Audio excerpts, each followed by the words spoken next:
Picture mo. Magandang araw kakabsat. Ngayong araw po pala ay magtatanim ako ng mushroom or yung tinatawag nating kabute. Isa ito sa mga paborito kong gulay kaya naisipan kong magtanim ulit ng ganito. Bihira lang din kasi yung mga nagbebenta ng ganitong klase ng gulay dun sa palengke.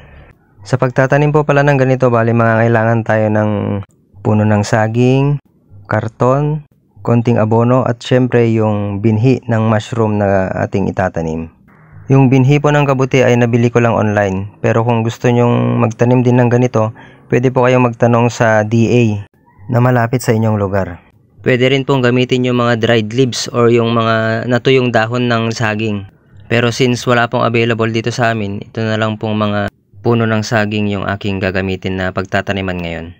Bale, ibinababad ko po pala yung karton sa tubig na may konting abono para po mas marami yung maaani nating kabute. Bali, pinutol-putol ko lang po yung mga kahoy ng saging para maging pantay-pantay po yung pagkalapat nito. Minsan nagtanong ako sa palengke kung magkano ang per kilo nito ay umabot po ito ng 400 per kilo. Ganun po siya kamahal. Kaya naisip kong magtanim na lang ng ganito. At kapag marami po yung ani ay pwede pa natin itong ibenta sa mga kapitbahay natin. Sa amin pong mga Ilocano ay uong ang tawag namin dito. At ang karaniwang inihahalo namin dito pag nagluluto kami ng ganito ay dahon ng ampalaya or yung dahon ng malunggay. Napakasarap po ng sabaw nitong uong or itong kabuti. Kaya kung gusto nyo pong magtanim ng ganito ay sundan nyo lamang po yung aking ginagawa. Kung makikita nyo po sa video ay naglagay po ako ng konting abono sa ibabaw ng puno ng saging. Saka ko po unti-unting nilagay yung binhi ng kabuti dyan sa ibabaw niya.